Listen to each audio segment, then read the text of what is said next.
बच्चों आज हम क्या करेंगे कि जो ये क्या है, क्या व्रत। व्रत क्या है, व्रत। व्रत। तो व्रत का क्षेत्रफल क्या होता है? लंबाई गुणा चौड़ाई। Pi R square. क्या होता है? Pi R square. Pi R square. ये व्रत का क्षेत्रफल होता है। ठीक है। अब इस व्रत के क्षेत्रफल को हम सिद्ध करेंगे कि ये पाई आर स्क्वायर कैसे होता है। Yes sir. ठीक है। पाई आर स्क्वायर कहाँ से आया? तो हमारा प्रश्न है कैसे सिद्ध करोगे व्रत का क्षेत्रफल पाई आर स्क्वायर होता है। ठीक है। इसे सिद्ध करने के लिए सबसे पहले क्या करेंगे, हम एक व्रत बनाएंगे इस प्रकार से। Okay sir. ठीक है। ऐसे एक व्रत बना लिया।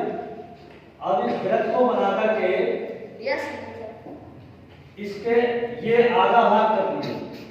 यस ये इसके केंद्र से एक लाइन खींची, ये कहलाती है व्रत का व्यास।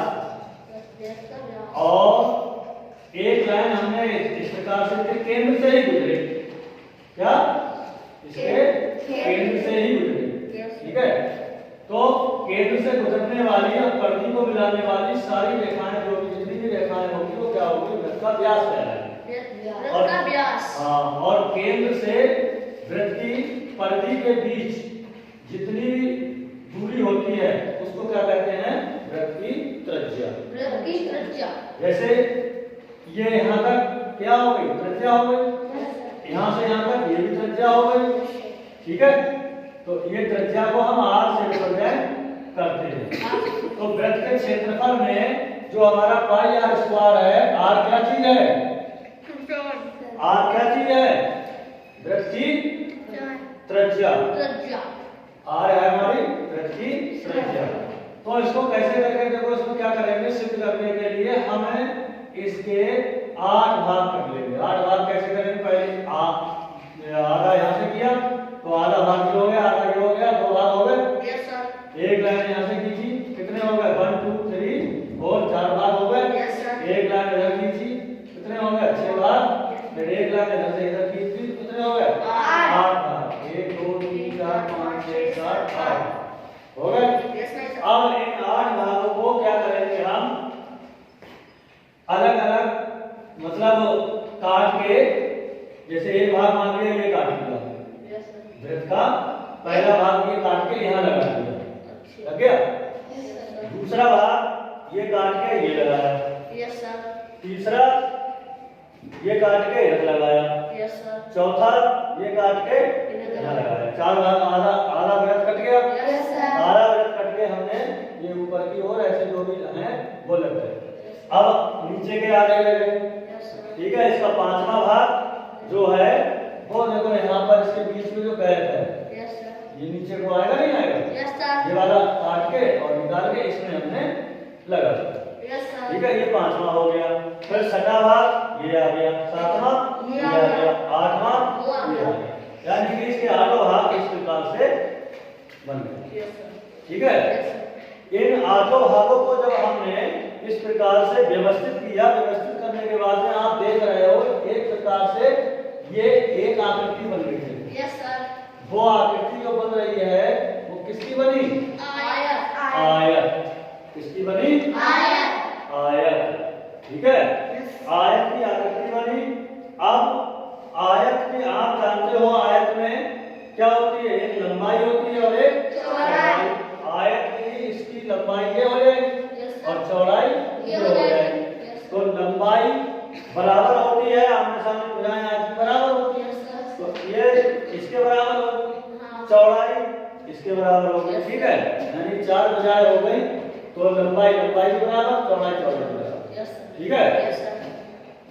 अब बात आती है कि वृत्त में हमने अभी आपको बताया था कि वृत्त की जो गोल गोल जितनी बन रही है ये, ठीक है, यानी कि यहाँ से इस बिंदु से शुरू किए और इस बिंदु से शुरू करने के बाद में लौट के इसी बिंदु पे आ गए।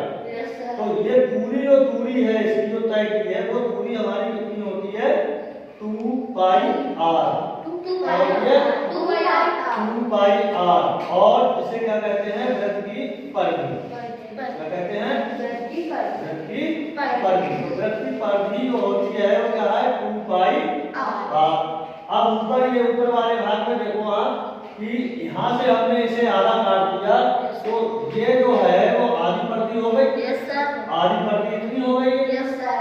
तो पूरी वृत्त की परिधि कितनी है 2 पाई r स्क्वायर। 2 पाई r स्क्वायर 2 पाई r है। 2 पाई पूरी वृत्त की परिधि कितनी है 2 पाई r 2 पाई r। r।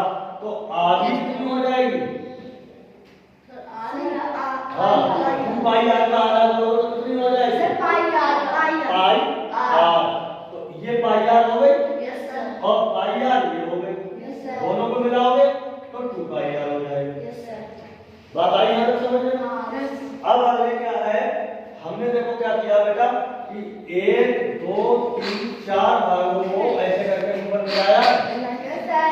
तो ये जो 4 भाग ये तो बने यस सर। Yes sir. बताओ यस तो ये सर। 4 भाग जो बने हैं तो ये क्या हो गई आयत की लंबाई।